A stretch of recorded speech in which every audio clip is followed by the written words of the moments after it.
ஒரு காட்டுக்குள்ளே புலிக்கும் கழுதைக்கும் மிகப்பெரிய வாக்குவாதம் நடந்துச்சான். அந்த வாக்குவாதத்தில் புலி சொன்னுச்சான், வானத்தோட நிறம் நீல நிறம் அப்படின்னு சொன்னுச்சான். அதற்கு கழுதை இல்லை இல்லை, வானத்தோட நிறம் சிகப்பு நிறம் தான் அப்படின்னு சொன்னுச்சான். இந்த பிரச்சனை பல மணி நேரம் நடந்து ஒரு கட்டத்துக்கு மேலே இந்த பிரச்சனை சிங்கத்துக்கிட்ட போச்சான். சிங்கம் இவங்க 2 பேரும் பேச்சையும் கேட்டுட்டு கழுதை சொல்கிறதான் சரி, வானம் சிகப்பு நிறம் தான் அப்படின்னு சொன்னுச்சான். உடனே இந்த கழுதை சந்தோஷமாக போயிடுச்சான். கடுப்பான புலி சிங்கராஜாட்ட போயிட்டு, உங்களுக்கு தான் தெரியுமில்ல வானம் சிகப்பு நிறம் இல்லை நீல நிறம் தானே, பிறகு ஏன் இந்த மாதிரியான தீர்ப்பு வழங்கினீங்க அப்படின்னு சொல்லி கேட்டுச்சான். அதற்கு சிங்கம் சொன்ன பதில், உன்னோட அறிவுக்கும் உன்னோட வீரத்துக்கும் உனக்கு தகுதியான ஆட்கள் நீ மோதன்மே தவிர தகுதி இல்லாத ஆட்கள்கிட்ட மோதுறது உன்னுடைய தவறு. இந்த கழுதைக்கு நீ என்ன தான் ஆதாரம் காமிச்சாலும் அதை நம்ப போகிறது கிடையாது.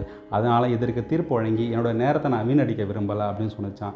இது போல தாங்க நம்பலும் நம்ம வாழ்க்கையில் நிறைய கழுதைகளை கடந்து போக வேண்டியிருக்கும். அவங்ககிட்ட நீங்கள் என்ன தான் சொன்னாலும் அவங்க பேசுகிறதான் சரின்னு சொல்லி பேசுவாங்க. அவங்ககிட்ட நீங்கள் வாக்குவாதம் பண்ணி புலி மாதிரி இருக்க போகிறீங்களா, இல்லை நேரத்தை வீணடிக்காத சிங்கம் மாதிரி இருக்க போகிறீங்களா?